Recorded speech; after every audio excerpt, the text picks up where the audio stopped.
Next topic is domain, method of finding domain. ठीक है, देखो डोमेन, रेंज और कोडोमेन के बारे में पहले ही बात कर चुके हैं, लेकिन एक छोटे से एग्जांपल से हम इस चीज को समझते हैं।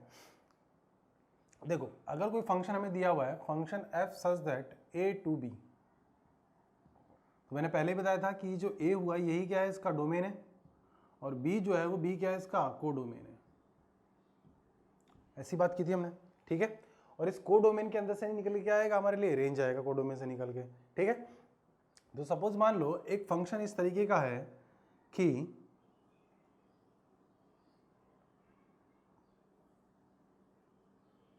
ये सेट A हुआ, ये सेट B हुआ, और ये इसका सबसेट हुआ सेट C। ठीक है, तो सेट A जो है वो क्या है, इसका डोमेन हो गया। यानी कि अगर मैं लिखूं तो एक मशीन है और ये फंक्शन कर रही है। ठीक है, मशीन जो है वो प्रोसेस कर रही है, तो मशीन जब प्रोसेस कर रही है तो इसको लिंक किया हमने किससे, C से। यानी कि A जो वर्क कर रहा है, A के वर्क करना, यानी कि A इनपुट जो हमने दिया वो इनपुट का प्रोसेस हो रहा है कहाँ पर, B में जाके, और B में प्रोसेस होकर आउटपुट क्या निकल के आ रहा है हमारा लिए, सेट C आ रहा है। तो इस सेट C को ही हम क्या कहते हैं, रेंज कहते हैं। इस तरीके से आप ध्यान रख सकते हो, ये डोमेन हो गया, ये कोडोमेन हो गया, और ये हो गया इसका रेंज। ठीक है, अभी हम डिटेल में बात करने वाले हैं किसके बारे में, डोमेन फाइंड करने के बारे में। यानी कि सबसे पहले हम बात करेंगे फंक्शन के डोमेन को हम किस किस तरीके से फाइंड कर सकते हैं। ठीक है, तो फर्स्ट टाइप वाले फंक्शन, फर्स्ट टाइप के बारे में बात करते हैं डोमेन फाइंड करने के, टाइप 1। देखो टाइप 1 में क्या क्या है, देखो अगर कोई फंक्शन दिया हुआ हो ऐसा y is to 1 upon f of x। ठीक है, तो अगर इस तरीके से दिया होगा तो उस केस में f of x should not be equals to 0, domain find करने के लिए फर्स्ट कंडीशन। ठीक है, सेकंड कंडीशन क्या है इसके लिए, y is equals to root of f of x। ठीक है, रूट ऑफ f के अंदर क्या हो जाएगा, f of x should be greater then और इक्वल्स टू 0, यानी ग्रेटर देन और इक्वल्स टू 0 रहेगा। थर्ड कैटेगरी क्या है,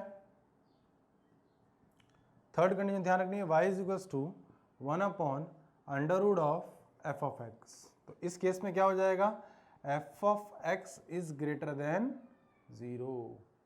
ठीक है, और फोर्थ केस हम ऐसा लिख सकते हैं कि y is equals to f of x upon g of x। Rational expression अगर बनता है तो g of x should not be equals to 0। तो f ऑफ x से कोई फर्क नहीं पड़ेगा वहां पर, g ऑफ x बस 0 नहीं होना चाहिए। ठीक है, ये 4 पॉइंट में फर्स्ट टाइप में ध्यान रखना है, इन्हीं बेस्ड क्वेश्चन हम सॉल्व करने वाले हैं। ठीक है, उन्हीं क्वेश्चंस और उन क्वेश्चन में ध्यान रखना है कि अगर कहीं ऐसी कंडीशन बन रही है तो इस कंडीशन को हमें अप्लाई करना है और वैल्यू ऑफ x हमें फाइंड करना है। ठीक है, तो कुछ क्वेश्चन सॉल्व करते हैं। टाइप 1 में बेस्ड क्वेश्चन देखते हैं। देखो फर्स्ट क्वेश्चन क्या लिखा है, y is equals to 1 upon x square minus 1। ठीक है, तो सॉल्यूशन देखो इसका, y is equals to 1 upon x square minus 1। तो हमने कैटेगरी में पढ़ा था फर्स्ट टाइप के अंदर, देखा हमने कि डिनोमिनेटर जो है वो f ऑफ x का काम करेगा, यानी कि ये f ऑफ x हो गया हमारे लिए। तो अगर ये f ऑफ x है तो f of x should not be equals to, यही कसम खाई थी हमने। ठीक है ना, तो अब x square minus 1 should not be equals to 0, यानी कि x square should not be equals to 1, यानी कि x square should not be equals, x is not should not be equals to plus और माइनस 1, यानी कि x की value जो है वो प्लस और माइनस 1 नहीं होनी चाहिए। अगर होगी तो डिनोमिनेटर 0 हो जाएगा। तो ये x का जो डोमेन, यानी कि x belongs to values of x लिखेंगे, जब डोमेन ऑफ फंक्शन लिखेंगे हम तो क्या लिखेंगे, r माइनस माइनस 1 कॉमा 1। देखो करली ब्रैकेट यूज में ले रहा हूँ, इसका मीनिंग ये है कि सिर्फ और सिर्फ हम केवल यही पॉइंट्स माइनस कर रहे हैं इसमें से। ठीक है, ये हो गया क्वेश्चन नंबर 1। देखो क्वेश्चन नंबर 2 में क्या लिखा हुआ है, y is equals to 1 upon x cube minus x. Try करो, देखो कैसे करेंगे अब इसमें। अब मैं डायरेक्टली लिख रहा हूँ, x cube minus x should not be equals to क्या होगा, 0 का, डिनोमिनेटर 0 नहीं होना चाहिए। फैक्टराइज करने के लिए x दोनों में से कॉमन लिया तो x square minus 1 should not be equals to 0 हो जाएगा। तो x plus 1 x minus 1 factorise करने के बाद यही होगा। तो यहाँ से कितनी वैल्यूज आई हमारे पास x की, 3 वैल्यूज हमारे पास में आ रही है। तो x should not be equals to 0 minus 1 and 1, यानी कि x की वैल्यू 0 -1 और 1 नहीं होनी चाहिए। तो r -0, ±1 ये हो जाएगा इसका डोमेन, यानी कि x बिलोंग्स टू r -0, ±1। बात समझ में आई? डिनोमिनेटर को हमें 0 करना है। थर्ड क्वेश्चन देखो, थर्ड क्वेश्चन में क्या करना है हमको। देखो इसमें क्या लिखा हुआ है, f of x upon g of x आ गया ना, ऊपर भी एक फंक्शन दिया हुआ है, नीचे भी एक फंक्शन दिया हुआ है। यहाँ क्या था, सिर्फ अपॉन ऊपर न्यूमरेटर के अंदर 1 था। अभी यहाँ न्यूमरेटर डिनोमिनेटर दोनों जगह पर फंक्शन है, तो हमें फर्क किससे पड़ेगा, केवल फंक्शन के ऊपर, डिनोमिनेटर से। न्यूमरेटर से कोई फर्क नहीं पड़ता डोमेन के अंदर, अगर वो 0 हो भी जाएगा तो कोई फर्क नहीं पड़ता हमें, ठीक है। तो देखो डिनोमिनेटर अगर 0 हो रहा है तो उन पॉइंट को हमें एक्सक्लूड करना होगा। तो डिनोमिनेटर 0 होगा कहाँ पर, देख लेते हैं। x² - 3x + 2 should not be equals to 0, यही कसम ली थी, ठीक है। तो देखो इसको फैक्टराइज कर लेते हैं, तो x - 2 x - 1 should not be equals to 0। Factorise करने के बाद ये आएगा, तो x की कितनी वैल्यूज आई हमारे पास, 1 और 2, यानी कि x की जो वैल्यू है 1 और 2 नहीं होनी चाहिए। और जब नहीं होनी चाहिए तो डोमेन क्या हो जाएगा, x बिलोंग्स टू r -1, 2, यानी कि 1 और 2 को एक्सक्लूड कर देंगे हम। नेक्स्ट वाले में देखो, थर्ड वाले में, फोर्थ क्वेश्चन के अंदर y = 1/√, अब आ गया, और अंडर रूट भी कहाँ आ रहा है, डिनोमिनेटर के अंदर आता है। तो डिनोमिनेटर के अंदर जब आया था तो हमने क्या लिखा था क्वेश्चन के सॉल्यूशन के लिए, x² - 4x > 0, यानी कि केवल और केवल तभी पॉसिबल है जब वो रूट के अंदर ही क्वांटिटी कैसी होगी, पॉजिटिव होगी, क्योंकि वो पॉजिटिव होगा तभी स्क्वायर रूट जो है वो डिफाइन हो सकता है।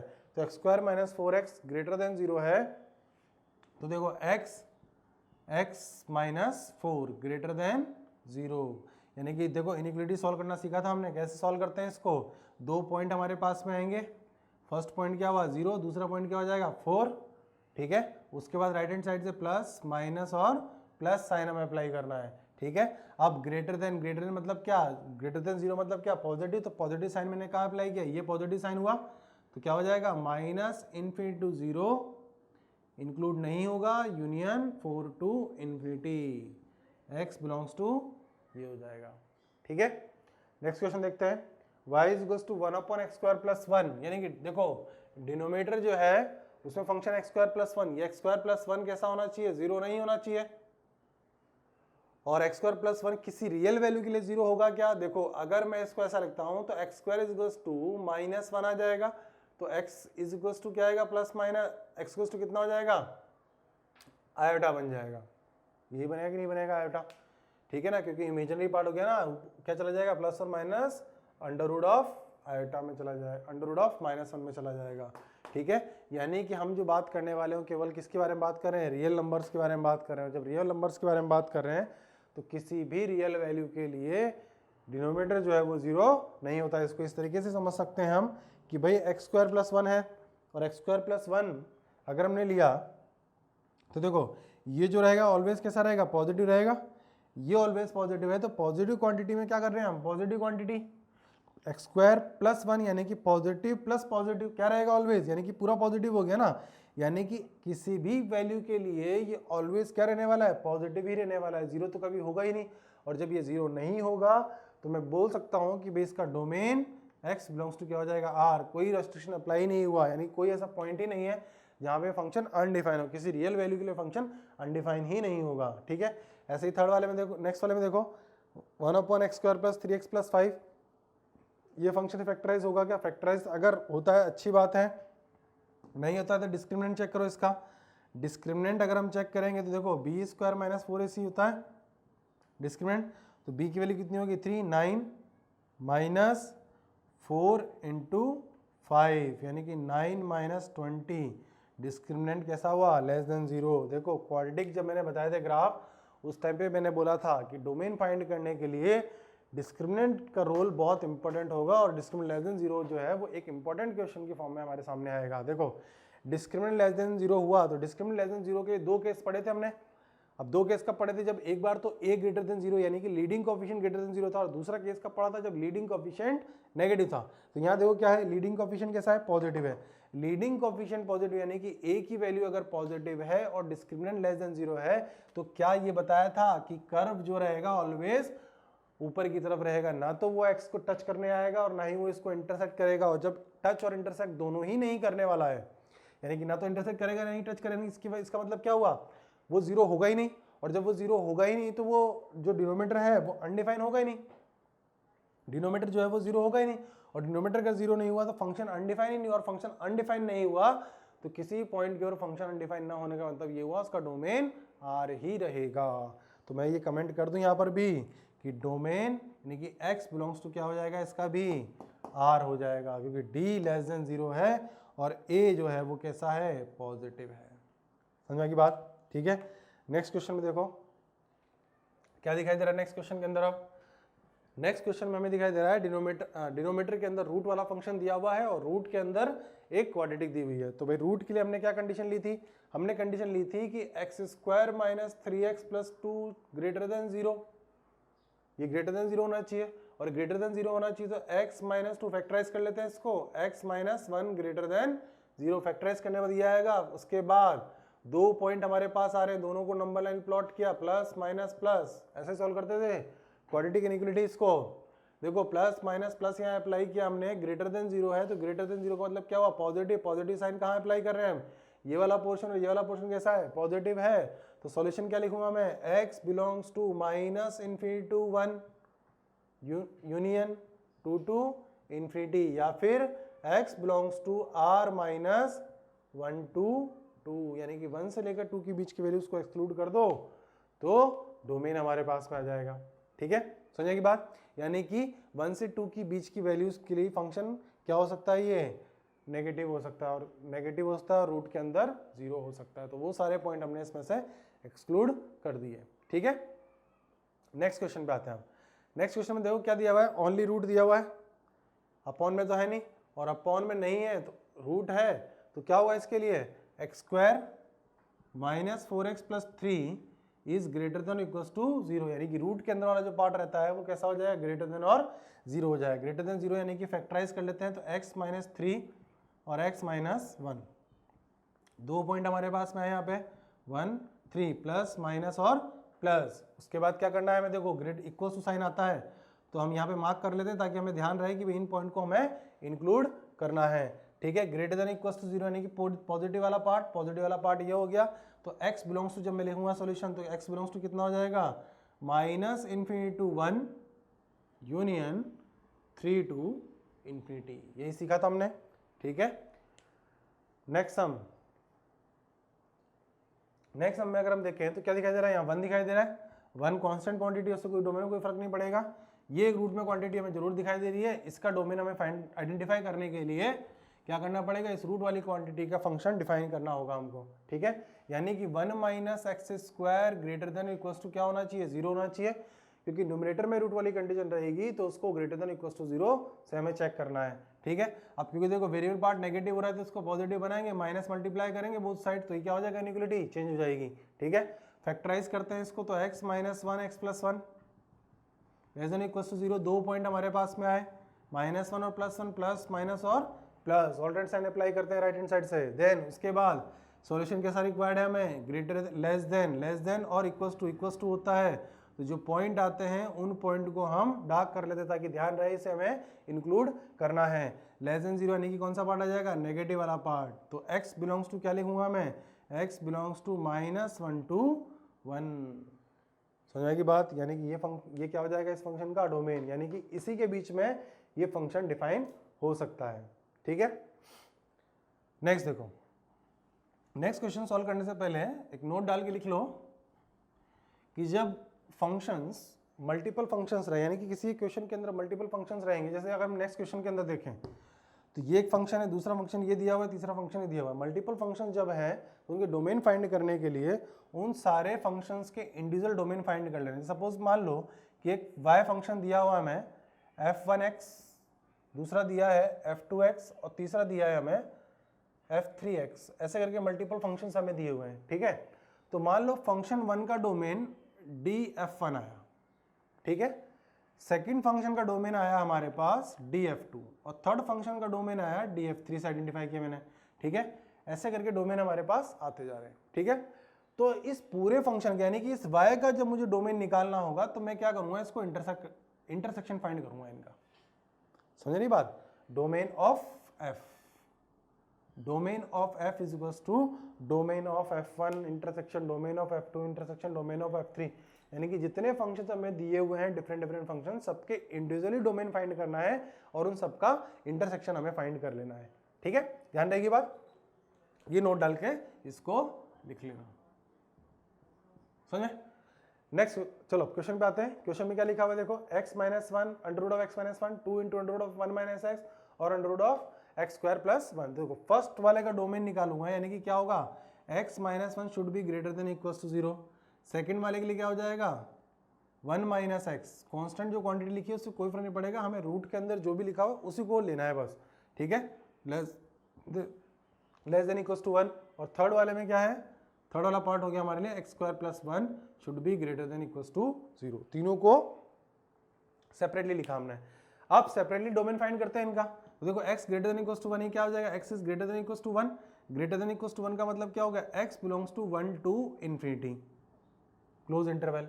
ठीक है, यहाँ पर वेरिएबल नेगेटिव हुआ तो इसको पॉजिटिव बना लेते हैं, तो क्या हो जाएगा यहाँ पे ग्रेटर देन इक्वल टू 1 हो जाएगा।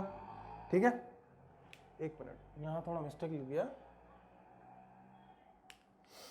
यहाँ हो जाएगा, यहाँ पे भी लिखेंगे क्या हम, 1 minus x greater than equal to 0। ठीक है, तो इसको नेगेटिव बनाएंगे, इसको पॉजिटिव बनाएंगे वेरिएबल को हम, तो x minus 1 less than equal to 0 हो जाएगा। लेस देन इक्वल टू 0 हो जाएगा तो x is less than equal to 1 हो जाएगा, यानी क्या हो जाएगा, minus infinity to 1 close interval x belongs to. समझी बात।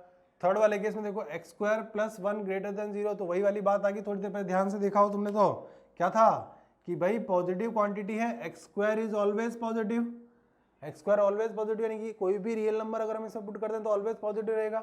और किसी पॉजिटिव क्वांटिटी में अगर हम माने ऐड करते हैं तो वो क्या रहता है, ऑलवेज पॉजिटिव। ऑलवेज जब पॉजिटिव है तो x बिलोंग्स टू क्या हो जाएगा, r हो जाएगा। ठीक है, तीनों के डोमेन हमारे पास में आ गए। फर्स्ट वाले का डोमेन यानी कि फर्स्ट फंक्शन का डोमेन क्या है, 1 टू इन्फिनिटी, सेकंड का डोमेन क्या है, माइनस इन्फिनिटी टू 1, और थर्ड का डोमेन क्या है, r। अब एक नंबर लाइन बनाते हैं हम, नंबर लाइन बनाते हैं, इस नंबर लाइन पे इन सब डोमेन को मार्क करते हैं। देखो जो पॉइंट यूज में आया वो पॉइंट 1 यूज में आया। ठीक है, तो फर्स्ट वाले के अकॉर्डिंग यानी कि इसके अकॉर्डिंग डोमेन क्या है, डोमेन ये है 1 टू इन्फिनिटी, यानी कि ये वाला पार्ट है कि नहीं है। ठीक है, सेकंड वाले के अंदर अगर हम बात करें, सेकंड वाला कहता है कि भाई नहीं, डोमेन मेरे लिए तो माइनस इन्फिनिटी 1 रहेगा। तो सेकंड वाले के लिए, सेकंड वाला कह रहा है माइनस इन्फिनिटी 1, यानी कि ये डोमेन बोल रहा है, वो इधर वाला पार्ट बोल रहा है।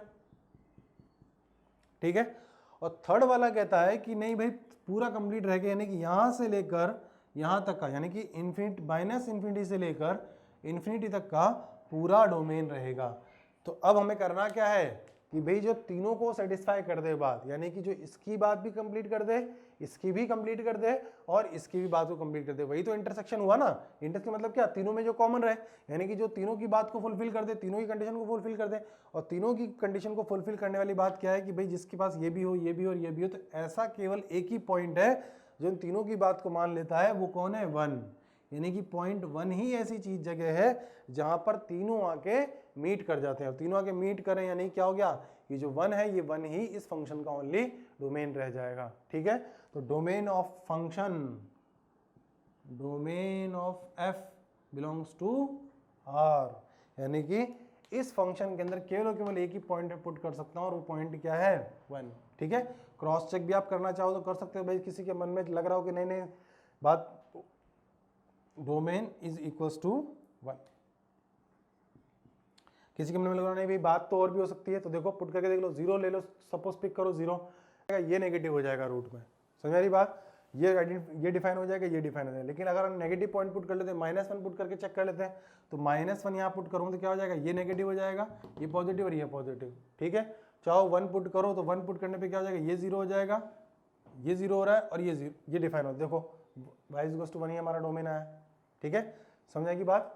तो यानी कि हमें ध्यान ही रखना है कि मोर देन 1 फंक्शंस अगर हमें दिए हुए हैं तो उनके इंडिविजुअल डोमेन फाइंड करके हमें उनका इंटरसेक्शन या फिर उनका कॉमन पार्ट हमें आंसर में टिक कर रहा है। ठीक है, नेक्स्ट देखते हैं। नेक्स्ट फंक्शन में क्या है, अंडर रूट में फर्स्ट फंक्शन दिया हुआ है, अंडर रूट में सेकंड फंक्शन दिया हुआ है, तो हमें दोनों को इंडिविजुअली लेना है। x - 2 upon x + 2 greater than और इक्वल्स टू 0, क्योंकि रूट में है, ठीक है। अभी मैं कॉमन पार्ट ले रहा हूँ ग्रेटर देन इक्वल टू 0, बाद में डिफाइन कर लेंगे डिनोमिनेटर में जो पार्ट आ रहा है वो इंक्लूड होगा कि नहीं होगा। नेक्स्ट वाला कंडीशन क्या है, x 1 minus x upon 1 plus x greater than equal to 0, ये हो गया सेकेंड पार्ट, ठीक है। अब ये तो बात हुई किसकी, रूट के बारे में, दोनों रूट के बारे में बात हमने कंप्लीट कर दी। तीसरी बात क्या होगी कि भाई रूट के अंदर जो फ्रैक्शनल फंक्शन दिया हुआ वो भी तो डिनोमिनेटर है ना, तो वो जब डिनोमिनेटर है तो यानी कि x प्लस 2 क्या होना चाहिए, x प्लस 2 जो है वो 0 नहीं होना चाहिए, ठीक है। और यहाँ पर भी यही बात है कि x प्लस 1 0 नहीं होना चाहिए, ठीक है। ये चीज़ दोनों जगह पे हमें ध्यान रखनी है, ठीक है ना। अब देखो, अब यहाँ पे सॉल्व करने का तरीका तो वही था भाई, 2 पॉइंट हमारे पास में आ रहे हैं, 2 पॉइंट कौन कौन से हैं, एक तो आ रहा है -2 और दूसरा आ रहा है क्या 2, प्लस माइनस और प्लस, ठीक है। फिर मैंने तरीका बताया था क्या कि जिस पॉइंट को इंक्लूड करना है उसे डार्क कर दो, जिस पॉइंट को इंक्लूड यानी कि न्यूमेरेटर वाले पॉइंट को इंक्लूड कर सकते हैं तो उसे डार्क कर दिया हमने, और जिसको इंक्लूड नहीं करना है उसे हमने होलो रख दिया। देखो ये वाली कंडीशन फुलफिल हुई कि नहीं हुई, डिनोमिनेटर 0 नहीं करना है तो वो पॉइंट हमने इंक्लूड नहीं किया, तो डायरेक्टली ये वाली जो कंडीशन है वो इसमें इंक्लूड मैंने कर दिया है, ठीक है। ऐसे ही नेक्स्ट केस में आते हैं, नेक्स्ट केस में देखो 2 पॉइंट हमारे पास में, एक -1 और दूसरा क्या है 1 है, वही प्लस माइनस और प्लस, इसमें भी कोई ऐसा पॉइंट है जो इंक्लूड नहीं होगा, बिल्कुल। देखो अगर -1 हो जाएगा तो डिनोमिनेटर 0 हो जाएगा, इसे इंक्लूड नहीं कर सकते हैं और इसे हम इंक्लूड कर सकते हैं, ठीक है। तो फर्स्ट वाले कंडीशन के अकॉर्डिंग अगर मैं डोमेन लिखने जाऊंगा तो क्या लिखूंगा, x बिलोंग्स टू, देखो ग्रेटर देन था ना, तो ग्रेटर देन मतलब पॉजिटिव, और पॉजिटिव वाला पार्ट कौन सा हुआ, -∞ टू -2, ये इंक्लूड नहीं करना है, यूनियन 2 टू इन्फिनिटी, ये इंक्लूड कर लेना है, ठीक है। सेकंड वाले क्वेश्चन के अंदर, सेकंड वाले क्वेश्चन में लेकिन एक चीज ध्यान रखनी है हमें कि हमने जो ये कंडीशन बनाई है, कंडीशन तब बनाई है जब मैंने इसमें क्या कर दिया है, माइनस मल्टीप्लाई यानी कि x में, क्योंकि वेरिएबल नेगेटिव हो गया ना यहाँ पे, तो माइनस बोथ साइड मल्टीप्लाई करूंगा तो x plus 1 less than equal to 0 हो जाएगा, ठीक है ना। तो जब मैं सॉल्यूशन लिखूंगा वो इस वाले पार्ट के लिए सॉल्यूशन लिखूंगा यहाँ पे, है ना, ध्यान रखना इस बात को, क्योंकि वेरिएबल नेगेटिव नहीं रखते हम कभी भी इनइक्वालिटी सॉल्व करने में, ठीक है। तो देखो अब साइन चेंज हो गया, लेस देन हो गया, तो लेस देन के अंदर क्या नेगेटिव पोर्शन आ जाएगा, यानी कि ये वाला पोर्शन आ जाएगा नेगेटिव वाला, यानी कि इस पोर्शन में फंक्शन डिफाइन हो रहा है, ठीक है। तो x बिलोंग्स टू जब मैं डोमेन लिखूंगा तो x बिलोंग्स टू क्या आ जाएगा, -1 to 1। अब -1 तो इंक्लूड करना नहीं है हमने और 1 इंक्लूड हम कर सकते हैं, ठीक है। ये तो होगी क्या बात, दोनों के इंडिविजुअल डोमेन के बारे में। लेकिन मुझे डोमेन लिखना है जो फाइनल फंक्शन y का डोमेन जब मुझे लिखना है तो दोनों का इंटरसेक्शन लेना है कि दोनों का कॉमन हमें लेना है। दोनों का जब मैं कॉमन लूंगा तो देखो कैसे लेंगे, बताइए थोड़ी देर पहले मैंने, जितने पॉइंट हमारे पास में आ रहे सारे पॉइंट इस नंबर लाइन में पटक दो लाके, तो देखो -2 -1 1 और 2, सारे पॉइंट इस पर रखने के बाद जो जो हमारे पास इंटरवल आया है, देखो क्या इंटरवल आया हमारे पास, -1 से 1 इंटरवल आया था, ठीक है, -1 से 1 इंटरवल आया था, और उसके अलावा क्या इंटरवल आया हमारे पास, -2 से लेकर सॉरी -∞ से -2 और 2 से लेकर इन्फिनिटी, ठीक है। इतना करने के बाद अब देखो इसमें से जो अब इसमें जो दोनों पे जाके मीट कर रहा है, यानी कि कौन सा, फर्स्ट वाले का भी कॉमन और सेकंड वाले का भी कॉमन, यानी कि जहां पर ये दोनों, यानी कि देखो इसको मार्क कर दे रहा हूं फर्स्ट और ये हुआ सेकंड, जहां फर्स्ट और सेकंड आके मीट करते हैं वो हमारा आंसर है। तो फर्स्ट और सेकंड ऐसे कौन सा रीजन बन रहा है जहां पर आके मीट करें, तो फर्स्ट और सेकंड वाले दोनों जाके मीट करें, ऐसा कोई रीजन दिखाई दे रहा है क्या, कोई रीजन हमारे पास ऐसा नहीं है जहां पर दोनों आके मीट करें। इसका मतलब क्या हो गया, इसका मतलब यह है कि x की कोई भी वैल्यू ऐसी एग्जिस्ट नहीं करती जहां पर ये कंप्लीट फंक्शन डिफाइन हो जाए, और जब कंप्लीट फंक्शन डिफाइन नहीं होता किसी भी रियल वैल्यू के लिए तो उसका डोमेन हम क्या लिखते हैं, एम्प्टी सेट, यानी कि x belongs to no real values, यानी कि फाई से आइडेंटिफाई हम इसको कर देते हैं, ठीक है। ऐसा ही नेक्स्ट क्वेश्चन है, ठीक है ना। अब नेक्स्ट क्वेश्चन को तुम खुद से ट्राई करोगे, क्या करना है, इसको ग्रेटर देन इक्वल टू 0 लेना है और इसको ओनली ग्रेटर देन 0 लेना है। ये ग्रेटर देन इक्वल टू 0 आएगा और यहाँ ग्रेटर देन 0, दोनों में से कॉमन आता है तो वो आंसर है, कॉमन नहीं आता है तो इसकी तरह फाई। सुनिए की बात, ठीक है। ये हो गया टाइप 1 का, type 1 domain based question. Next करेंगे टाइप 2 क्वेश्चंस।